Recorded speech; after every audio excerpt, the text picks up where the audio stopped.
Está escrito: e conheceu Adão a Eva, sua mulher, e ela concebeu e deu à luz a Caim, e disse: alcancei do Senhor um homem. E deu à luz mais a seu irmão, Abel. Abel foi pastor de ovelhas e Caim foi lavrador da terra. E aconteceu que depois de uns tempos, que Caim trouxe do fruto da terra uma oferta ao Senhor, e Abel também trouxe dos primogênitos de suas ovelhas e da sua gordura. E se agradou o Senhor de Abel e de sua oferta, mas de Caim da sua oferta não se agradou. Irou-se Caim fortemente e descaiu-lhe o semblante. E o Senhor disse a Caim: por que tiraste e por que descaiu o teu semblante? Se bem procederes, não é certo que serás aceito? E se não procederes bem, o pecado jaz à porta e sobre ti será o seu desejo, mas sobre ele deves dominar. Falou Caim com seu irmão Abel. E sucedeu que, estando eles no campo, se levantou Caim contra o seu irmão Abel e o matou. E disse o Senhor a Caim: onde está Abel, teu irmão? E ele disse: não sei, sou eu guardador do meu irmão? E disse Deus: que fizestes? A voz do sangue do teu irmão, derramado na terra, clama a mim. E agora, maldito és tu na terra, que abriu a sua boca para receber da tua mão o sangue do teu irmão. Amém. Amém. Vamos juntos aqui passear por esse tempo. Vamos assentar em nome do Senhor Jesus.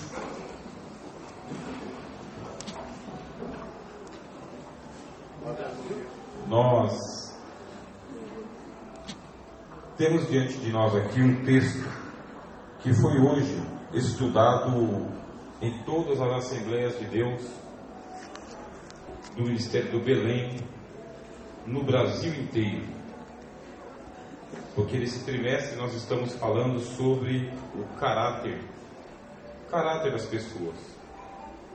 E hoje foi para falar sobre o caráter de Abel e também sobre o caráter de Caim. E o que nos chama a atenção nesse texto são as duas vezes que Deus falou com Caim. Deus falou com Caim antes dele cair e depois dele cair. Deus se antecipou. Deus não deixou acontecer para depois ele falar. Ele falou antes de acontecer. E depois que aconteceu, Deus não deixou para lá. Deus falou mais uma vez. Porque tudo na vida tem o antes e o depois, irmãos. Nós estamos em constante transição. A nossa vida, ela foi programada por Deus para ser assim mesmo. Ela tem que estar em trânsito. As coisas têm que acontecer. E nós temos um divisor que é o antes e o depois. Deus, ele está durante a transição. Acontece que Deus, durante a transição, ele é muito discreto, porque ele deu a todos nós liberdade de escolha.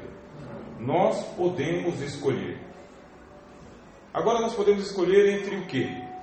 Entre servir e não servir, entre obedecer e não obedecer, entre fazer e não fazer. São duas alternativas que nós temos. Todos nós.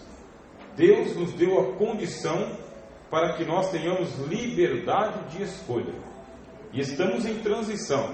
Durante a transição, durante o tempo que nós estamos andando aqui, Deus, ele é discreto. Ele deixa que nós tomemos as nossas decisões, façamos as nossas escolhas e decidamos qual é o caminho pelo qual nós vamos continuar andando. Agora, que ele se manifesta antes das escolhas é certo. E que ele se manifesta depois das escolhas também é certo, meus irmãos. Ele é discreto, mas ele não é descuidado. Ele é discreto, mas ele não é precipitado. Ele é discreto, mas ele se mostra. Amém? Aqui a gente tem o caso de Caim. Antes que a queda acontecesse, Deus conversou com ele, porque ele foi oferecer um sacrifício a Deus, e o sacrifício não foi aceito. Ponto. Tem coisa que a gente faz que Deus aceita, tem coisa que a gente faz que Deus não aceita, irmão. É simples assim como você que é pai e mãe. Tem coisa que teu filho faz que você acha legal, tem coisa que ele faz que você reprova na hora. Você que namora, tem coisa que o teu namorado faz que você não fala nada, mas tem coisa que ele faz que você já reprova na hora. Não tem tanto segredo assim. Tem coisa que Deus ele aceita e tem coisa que ele não aceita. No caso de Caim, o sacrifício não era aceitável, não estava bom. Estava com defeito, estava com problema, tanto Caim quanto o sacrifício dele. E o que fez Deus? Ele veio e ele conversou com Caim, perguntando: por que você anda de cara amarrada? Por que você anda de coração fechado? Por que você anda com a cabeça dura? É o texto que diz isso. Aí Caim nem respondeu.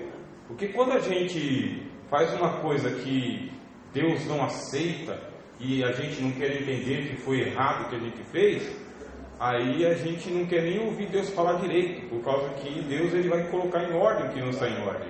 Não tem jeito. Deus tem esse caráter. Deus ele leva as coisas no transitório, que eu falei com vocês. Só que aquilo que não está certo, ele vai acertar. E ele perguntou para Caim: por que você está com a cara fechada desse jeito? Caim não respondeu, não disse nada. Deus dá a oportunidade de que a gente fale livremente diante dele. Por que você está assim? Por que o teu comportamento é este? Por que as tuas atitudes estão levando você para esse tipo de caminho? É a oportunidade que você tem, mas em vez de você aceitar a oportunidade, você se fecha mais ainda. Sabe, a Bíblia diz lá no livro de Provérbios o seguinte: dê conselhos para a pessoa sábia, porque ela vai se tornar mais sábia ainda. Repreenda, diz o texto de Provérbios, pode repreender a pessoa que é sábia, e ela vai se tornar o seu amigo. Mas não repreenda o tolo, porque quem repreende o tolo é como se ele segurasse brasas de fogo no peito, porque está repreendendo o tolo. Não repreenda o tolo, porque é como se você segurasse um cão pelas orelhas. Texto de Provérbios. Quando você repreende o tolo, ele te odeia por isso, ele te odeia, ele se revolta contra você. E o texto diz: e ele fica mais duro ainda, ele fica mais revoltado ainda. Deus chegou para Caim e perguntou para ele por que ele estava naquela situação, e ele não respondeu. Mesmo assim, Deus tem um caráter, irmãos, e o caráter de Deus é imutável. Imutável. Deus ele não muda a favor de ninguém nem contra ninguém. Deus é quem ele é. Foi isso que ele disse para Moisés: eu sou quem sou. Em mim não há mudança nem sombras de variação. Eu sou o mesmo ontem, hoje e sou o mesmo eternamente. Glória a Deus. Não sou eu quem mudei, diz Deus. Eu continuo o mesmo. Continuo o mesmo que criou os céus e a terra, o mar, as estrelas, o sol e a lua, o homem e a mulher. Eu que criei os anjos, arcanjos, querubins e serafins. Fui eu quem fiz todas estas coisas. Lá no texto de Jó, fala de uma maneira bem poética que Deus, ele criou o universo enquanto os anjos cantavam. Deus é assim. E ele criou as grandes constelações, a Ursa Maior, a Ursa Menor, a constelação de Andrômeda. Ele criou a constelação de Órion. E ele diz no livro de Jó que ele ia medindo a terra palmo a palmo. No livro de Isaías diz que ele pegou e ele mediu colocando um punho. E aí os oceanos chegou até o punho. Ele falou: agora tá bom.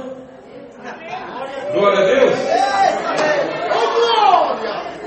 Deus criando o mundo com tranquilidade.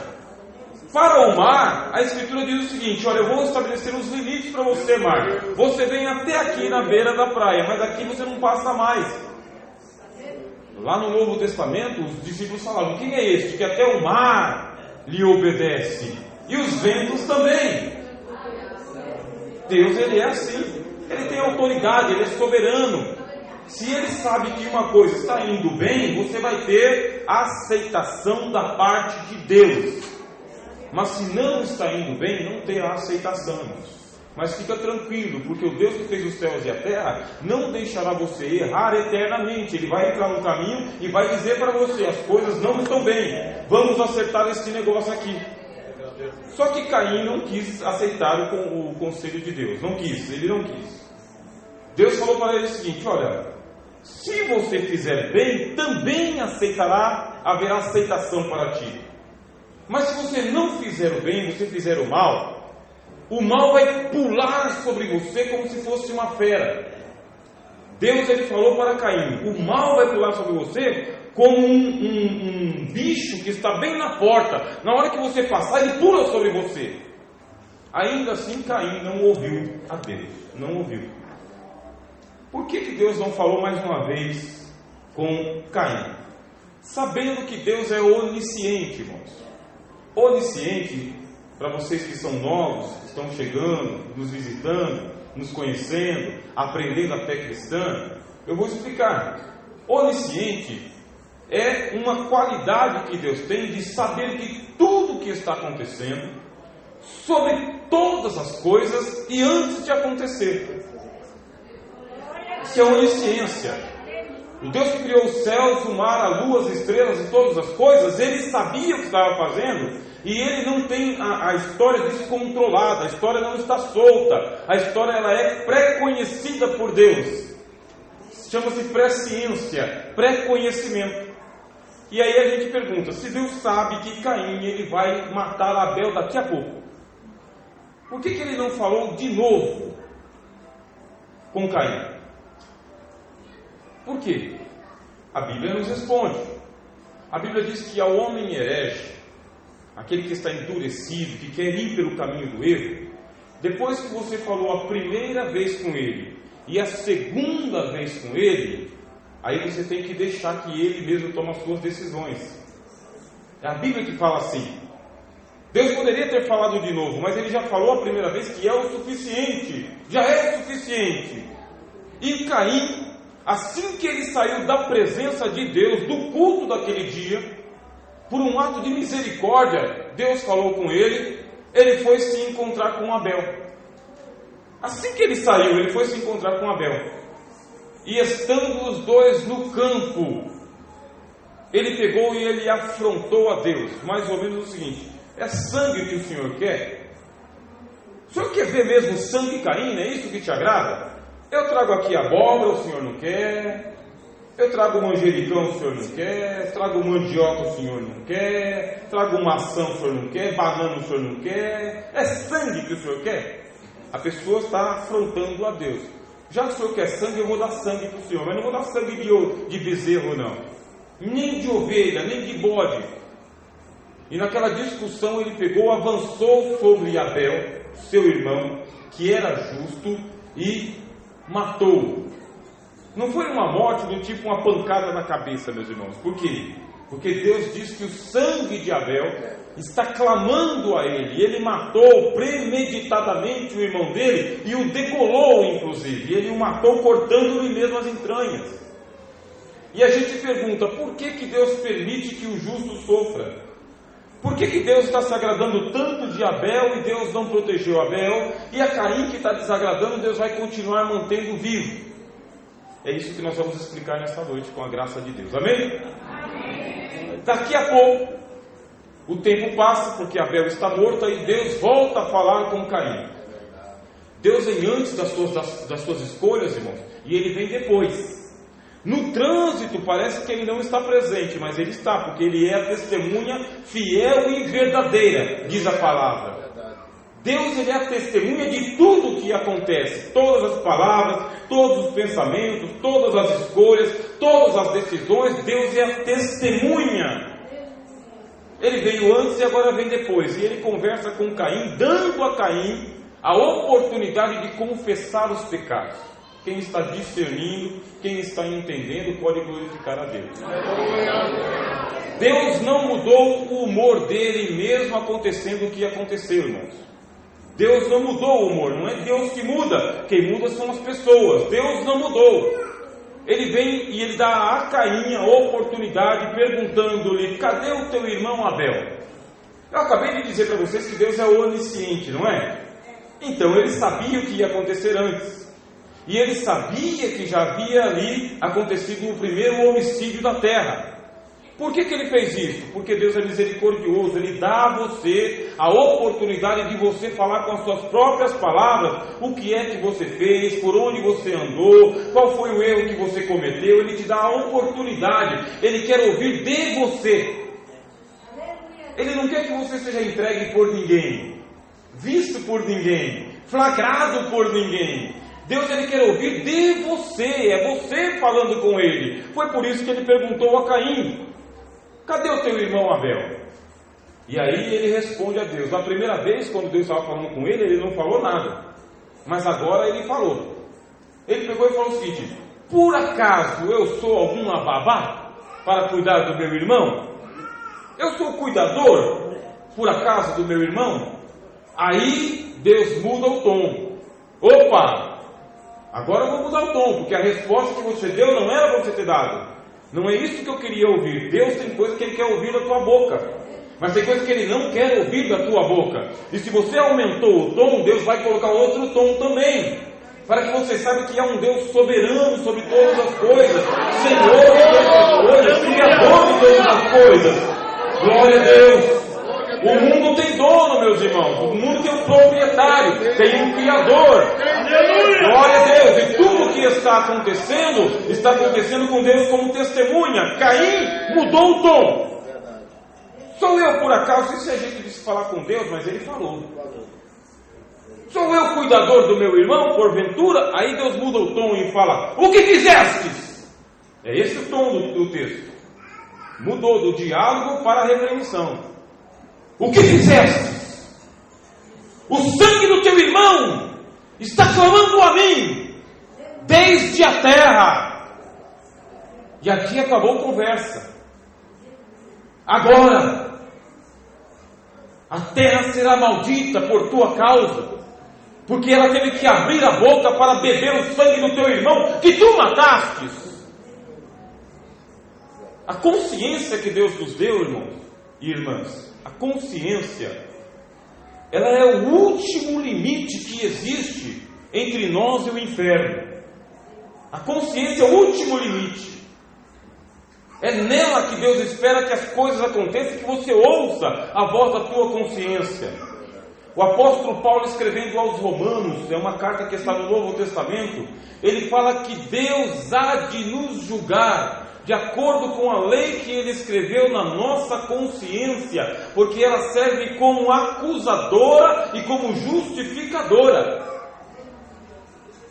Se a voz da tua consciência parar de falar com você e as coisas começarem a acontecer e você achar que é natural, que é comum, que é normal, que é cotidiano, que todo mundo faz, que todo mundo apronta e que vai ficar por isso mesmo, dito pelo não dito, você então precisa de uma outra consciência, que é a consciência do próprio Deus. Amém? Amém. O próprio Deus tem que falar com você.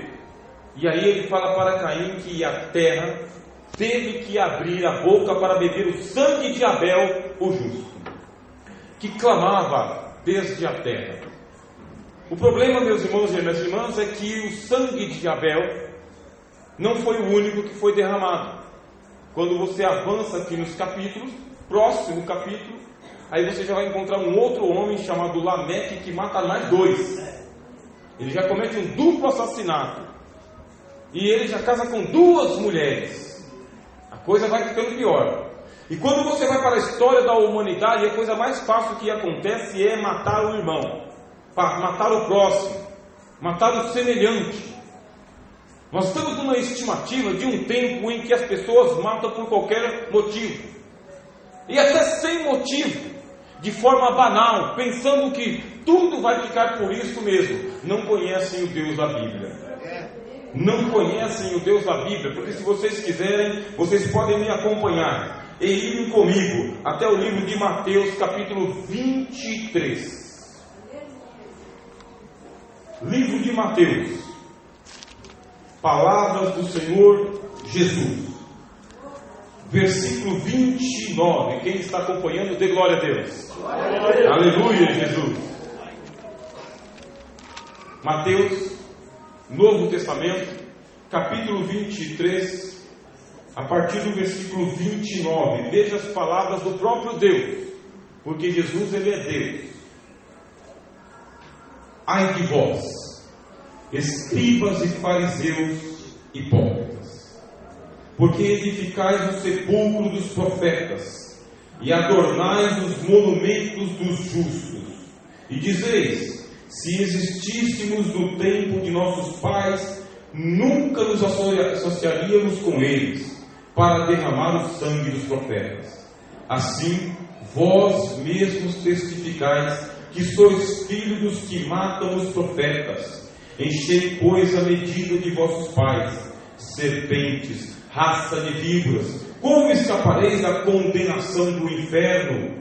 Portanto, eis que vos envio profetas, sábios e escribas. A uns deles matareis e crucificareis, a outros deles açoitareis nas vossas sinagogas, e os perseguireis de cidade em cidade, para que sobre vós caia todo o sangue justo que foi derramado sobre a terra, desde o sangue de Abel.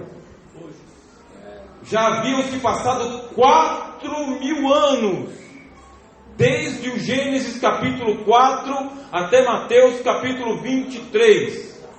Desde a Gênesis até a Mateus, 4.000 anos, e o sangue de Abel ainda clamava, ainda pedia por justiça, ainda pedia a Deus que intervisse naquela história, porque não foi justo o que aconteceu com ele. Ele fez o que era reto, ele fez o que era justo, ele fez o que era correto, ele serviu a Deus. Diz o autor aos Hebreus: pela fé é que ele oferecia aqueles sacrifícios perante Deus, e Deus se agradava tanto de Abel quanto da sua oferta. E ele dizia: Senhor, por que é que eu fiz as coisas que o Senhor me ensinou? Por que eu derramei o meu coração diante de ti? Por que eu segui a justiça? E o meu irmão Caim teve condições de me matar. De 4.000 anos o sangue de Abel continuava clamando, até que chegamos aqui em Mateus, Cristo dizendo: ai de vós, assassinos! Vocês pensam que o sangue das pessoas vai ficar por isso mesmo? Que as injustiças vão ser cometidas e não vai haver o dia da vingança? Leiam o texto comigo até o fim. Para que sobre vós caia todo o sangue justo que foi derramado sobre a terra, meus irmãos. Todo o sangue. Vocês leram comigo? Todo sangue justo. Estou falando que aqueles mais de 20 milhões de pessoas que morreram na Segunda Guerra Mundial, inclusive 6 milhões de judeus que foram levados para as câmaras de tortura, aquele sangue será também julgado, porque ele foi derramado em ato de guerra injustamente. Mas não somente ali na Segunda Guerra Mundial, na Primeira Guerra Mundial também, onde mais de 11 milhões de pessoas morreram por causa da disputa dos poderosos. Não somente isso, eu falo dos 8.000 abortos que acontecem todo dia no Brasil, onde crianças que foram geradas não veem a luz do dia, porque são assassinadas pelas próprias mães, e muitas pessoas que são abortistas neste país. Eu estou falando do quê? Eu estou falando de mais de 10.000 soldados que morrem todos os dias em guerra. E aqui no Brasil nós temos um morticínio muito grande de policiais, de gente de bem, de trabalhador, que poderiam viver 80, 90 anos, terem oportunidade de se converterem, aceitarem a Jesus, servirem a Deus, mas o homem de sangue, empunhando uma arma, uma faca, uma metralhadora, ele pega e ceifa a vida de alguém. Esse sangue cai por terra, mas não ficará por isso não, porque Cristo disse que todo o sangue derramado sobre a terra, ele deve recair sobre a cabeça de alguém. Glória a Deus. Palavras do Senhor Jesus: para que sobre vós caia todo o sangue justo que já foi derramado sobre a terra, desde o sangue de Abel, o justo, até o sangue de Zacarias, filho de Baraquias, que matastes entre o santuário e o altar. Em verdade vos digo que todas estas coisas hão de vir sobre esta geração. Será que o texto bíblico ele está errado, meus irmãos e irmãs? Será que existe algum equívoco aqui nas palavras do Senhor Jesus? Ou não foi ele que falou? São palavras de Mateus? Não, é a palavra de Deus. Caim foi o primeiro, mas ele não foi o último. As vidas continuam sendo ceifadas. E você pergunta: será que a injustiça que acontece sobre a terra vai prevalecer? O Espírito Santo coloca em meu coração essa pergunta nessa noite, porque tem pessoas que estão sofrendo injustiças, pessoas que são nobres, pessoas que são justas, pessoas que são inocentes, que servem a Deus, e que nesse exato momento estão sofrendo grandes injustiças na terra, e perguntam: Senhor Deus, o que está adiantando eu estar na igreja? O que está adiantando eu ser um crente fiel, um servo fiel, sendo que coisas ruins estão acontecendo? Ora, a Bíblia diz claramente para nós que coisas ruins podem acontecer com você.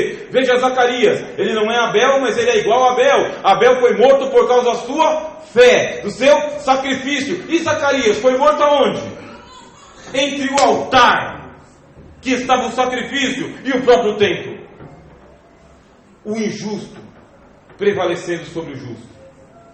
Se você quiser ler mais um texto comigo, eu te convido a ir lá para o livro das revelações de Jesus Cristo, o livro de Apocalipse, capítulo de número 6. Quando nós estamos lendo o livro do Apocalipse, nós ficamos surpresos. Por quê? Este livro, ele está falando grandes revelações para a igreja de Deus. E o que é que nós vamos ler aqui? Capítulo de número 6, versículo 9 do Apocalipse. Vou ler com vocês.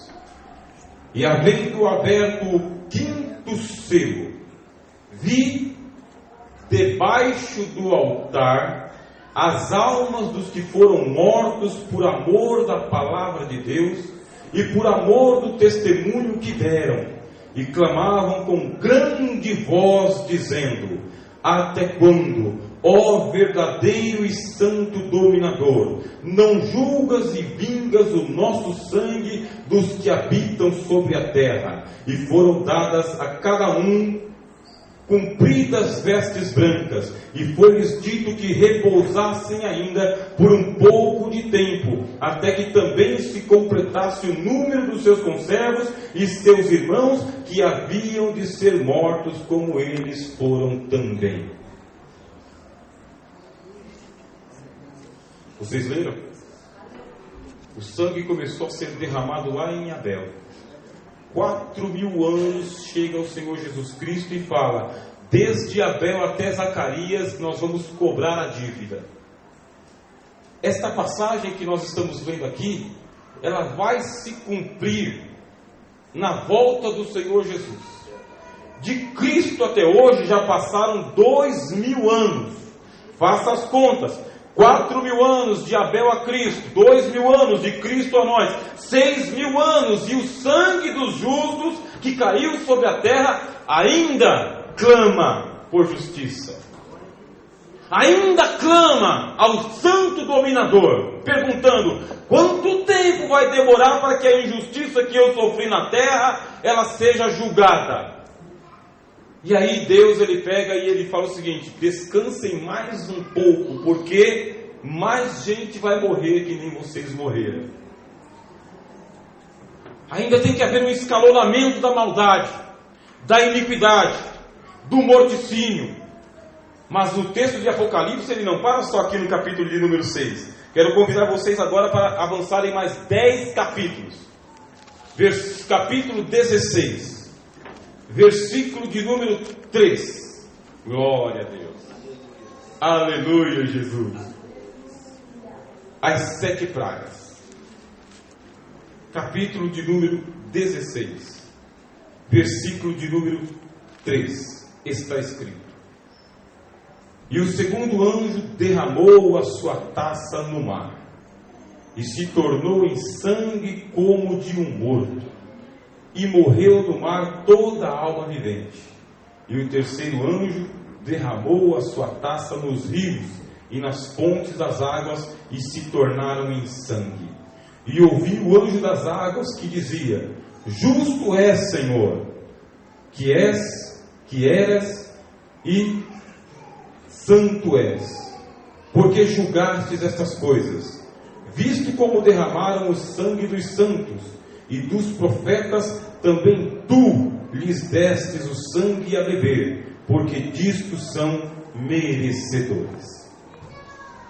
Se vocês estão acompanhando, chegará um dia em que Deus transformará todos os oceanos do planeta Terra, todas as fontes das águas, todos os rios e riachos, todas as represas e mares, todas as lagoas que existem neste planeta, Deus transformará em sangue. E o anjo diz: é um ato de justiça de Deus, que Deus dê para os homens que eles bebam do sangue que eles derramaram. Os homens, eles não têm limite na sua maldade, eles não sabem por onde parar.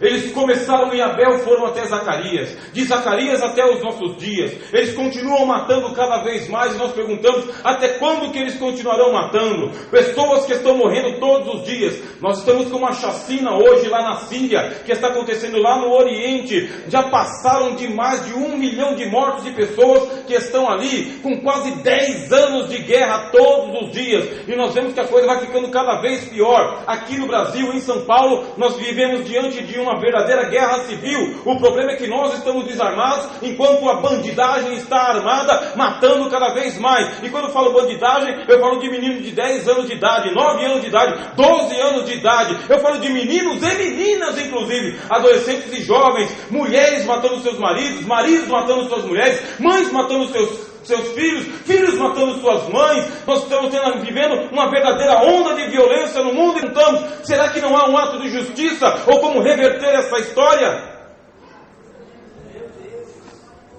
Foi por isso que há 2000 anos atrás veio ao mundo o Senhor Jesus Cristo.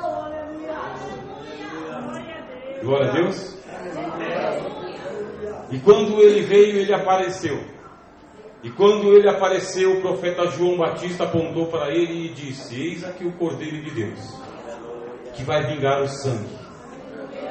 Eis aqui o Cordeiro de Deus que tira o pecado do mundo. Louvado seja Deus.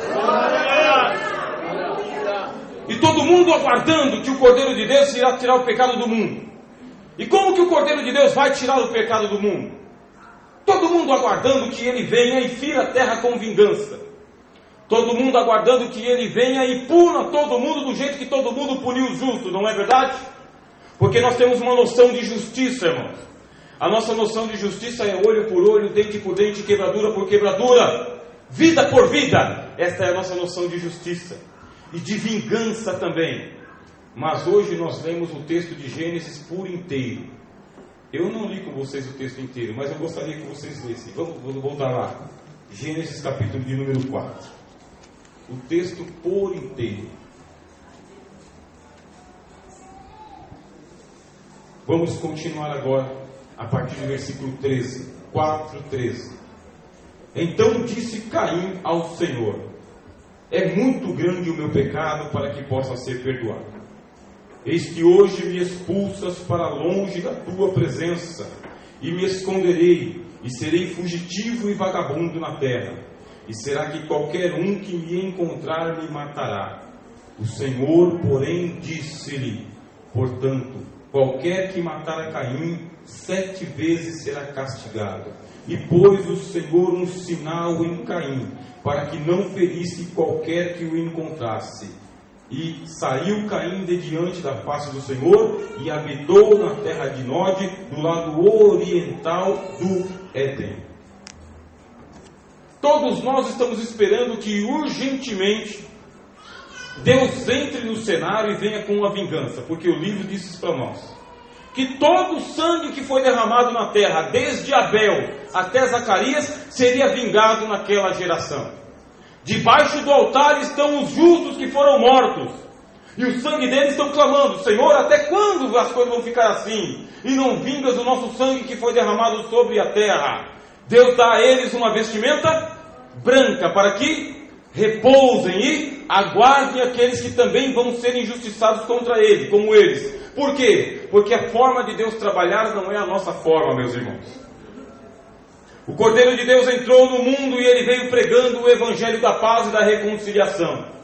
E na noite em que ele foi traído, ele tomou o pão e disse: este pão, ele é o meu corpo que é entregue por vós. Faça isso todas as vezes que vocês comerdes em memória de mim. Semelhantemente, ele pegou o cálice também e disse: este cálice é o cálice da nova aliança no meu sangue, que é derramado por vós. Faça isso todas as vezes que beberdes em memória de mim. Porque naquela mesma noite de sexta-feira, o Senhor Jesus ele foi traído. E havendo sido traído, foi traído por um amigo. E o seu amigo chamava-se Judas. Vieram os homens, o amarraram e o levaram para ser julgado. Durante a noite inteira começaram a bater no Senhor Jesus, e o sangue de Cristo também começou a descer sobre a face da terra. Acontece que naquele exato momento, o sangue que tinha sido derramado de Abel se misturou com o sangue de Jesus. Glória a Deus! O sangue de Zacarias que tinha sido derramado se misturou com o sangue de Jesus. Das almas que estão debaixo do altar se misturaram com o sangue de Jesus. Dessas crianças que eu falei, dos 8.000 abortos que acontecem diariamente no Brasil, se misturaram com o sangue de Jesus. Os dos 6 milhões de judeus que foram mortos na Segunda Guerra Mundial se misturaram com Jesus também. Daquele pai de família que saiu hoje de manhã e não voltou à noite, aquele sangue também se misturou com o sangue de Jesus. O que eu estou dizendo para vocês? Que a vingança que Deus havia de fazer com os homens, Ele fez em Cristo Jesus no alto do Calvário, porque aquele sangue, ele é o sangue purificador de todos os pecados, de toda a humanidade, de toda a raça, desde Abel até o último homem. Glória a Deus. Cristo derramou o seu sangue, e com o seu sangue ele pode nos dar oportunidade de arrependimento. O que é que eu quero ressaltar nesta noite? Eu quero ressaltar que a vingança de Deus aconteceu em Cristo, agora que a misericórdia também aconteceu em Cristo. E por que a misericórdia aconteceu em Cristo? Veja como que ele tratou Caim, pastores. Ele sempre tratou Caim com misericórdia.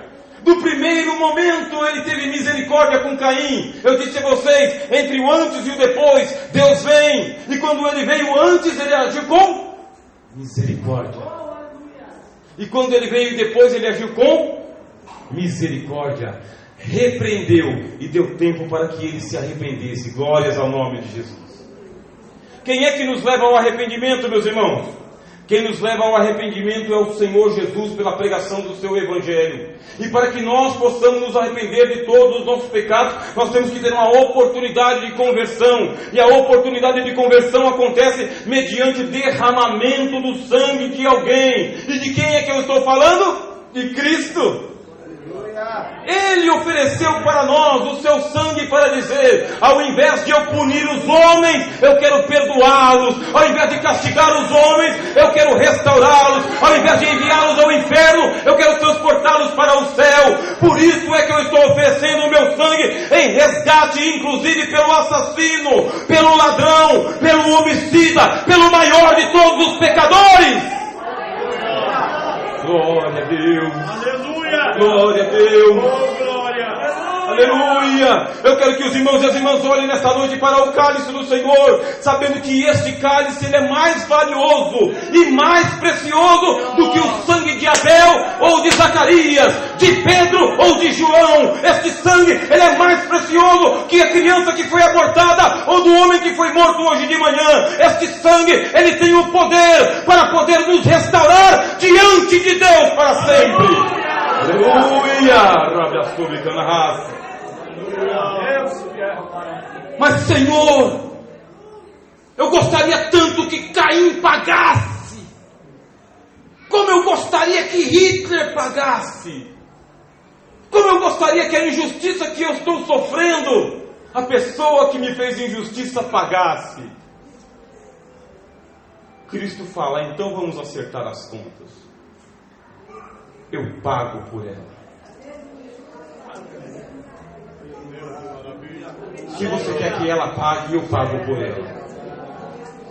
Mas foi ela, Senhor, que matou Caim, que matou Abel. Mas o meu sangue também é por Caim. O sangue de Jesus também é por Judas. O sangue de Jesus também é por Demas. O sangue de Jesus é por todos os pecadores. Diz o Evangelho: fiel é esta palavra. e digna de toda aceitação, que Cristo Jesus veio ao mundo para morrer pelos pecadores, dos quais eu sou o principal. Afasta a ira do teu coração, afasta o ódio do teu coração, afasta a revolta do teu coração, afasta o desejo de vingança do teu coração, porque isso não está te fazendo bem. Isso está tornando você uma pessoa violenta interiormente, revoltado interiormente. A Bíblia diz claramente: irai-vos e não pequeis, não se ponha o sol sobre a vossa ira. A Bíblia diz claramente que nós devemos ficar em Cristo Jesus, porque a vingança pertence a Deus, e a maneira de Deus se vingar é enviando Jesus Cristo para salvar o mais indigno dos pecadores. Agora, se ele está disposto a perdoar Caim, por que Caim não se arrepende? Se ele está disposto a perdoar Judas, por que Judas não se arrepende? Se ele pode perdoar o maníaco do parque, por que o maníaco do parque não se arrepende? Se ele pode perdoar Suzane Richthofen, por que ela não se arrepende? Se ele pode perdoar Bruno Goleiro, por que Bruno Goleiro não se arrepende? Prestem atenção, irmãos, porque vocês são paulistanos.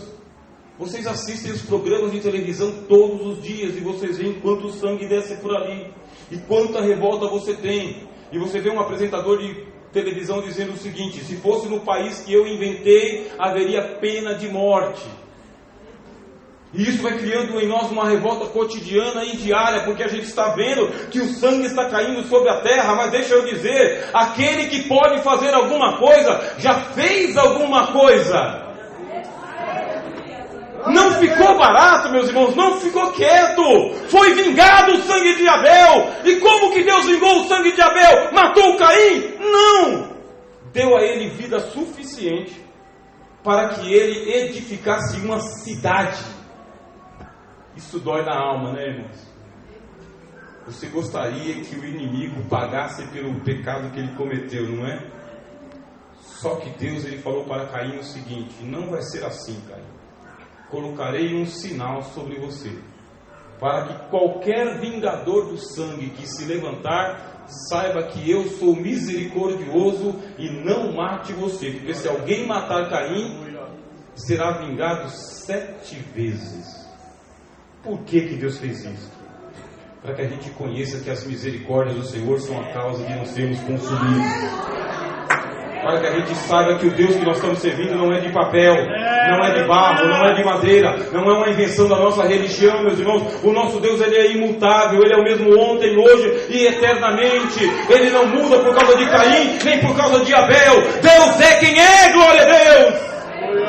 As suas obras são perfeitas e os seus caminhos são perfeitos também. Saiba, ele disse o seguinte: eu estou enviando o profeta Elias antes que venha o grande e terrível dia do Senhor. Isso está escrito no livro de Malaquias. Quem era o profeta Elias? O profeta Elias era João Batista. Deus tinha que enviar Cristo. Antes de enviar Cristo, enviou João Batista. Ele disse: para que eu não venha e fira a terra com maldição, eu quero que João venha e converta o coração dos pais aos filhos, porque se não houver uma preparação, ele vinha com juízo. Preste atenção, Deus, antes de enviar o juízo, ele envia a misericórdia. Não quer que ninguém se perca, antes que todos venham ao conhecimento da verdade. Você está aí, faca no dente, armado para poder tomar justiça. Deus diz o seguinte: acalma o teu coração, não se precipite, porque o que eu tenho que ter feito, Ele já fez. Se você não entendeu a passagem que eu acabei de dizer, se Cristo tivesse vindo sem João Batista, ele não teria conseguido o êxito que ele conseguiu. Mas antes dele vir, veio João Batista pregando: arrependei-vos, porque é chegado o reino dos céus. Ele converteu os homens, e aí quando Cristo chegou, encontrou um povo para crer no Evangelho. E é por isso que a igreja está aqui, para anunciar que antes que venha a grande tribulação, antes que venha o anticristo, antes que o mar se transforme em sangue, antes que o sangue comece dia há uma porta de salvação, de arrependimento, mediante o sangue de Cristo que foi derramado por nós. Glória a Deus. Vocês estão entendendo?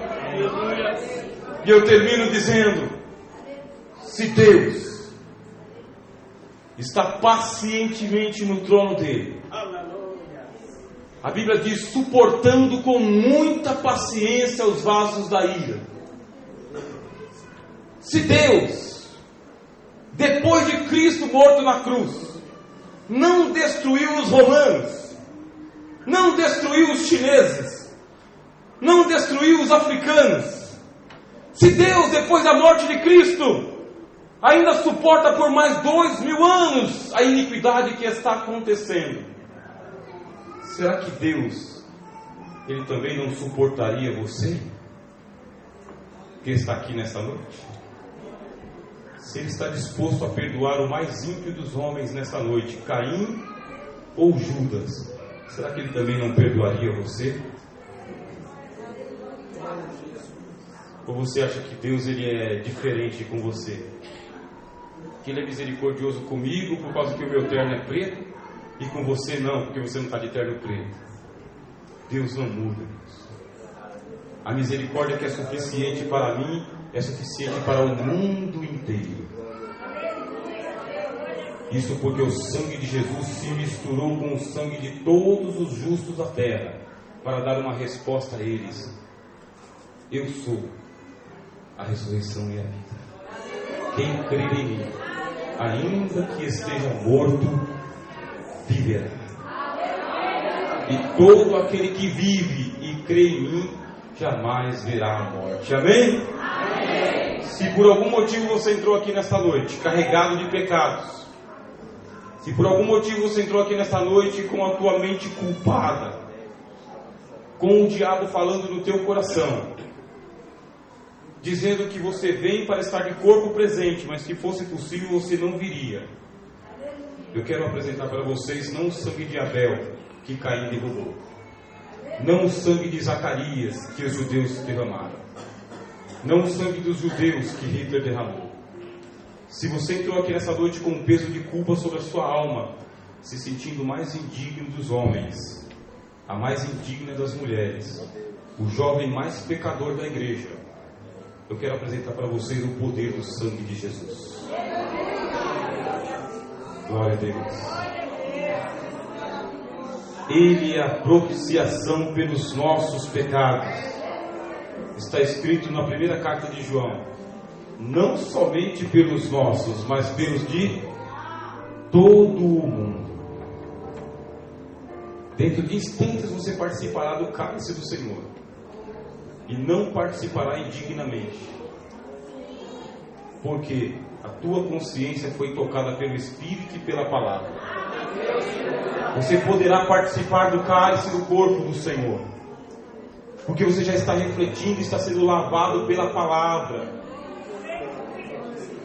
Corrija imediatamente o teu pensamento, a sua intenção, a sua oração. Não se endureça como Caim. Não rejeite a palavra como Caim. Não se ire comigo como Caim. Aceita a correção do Senhor com suavidade,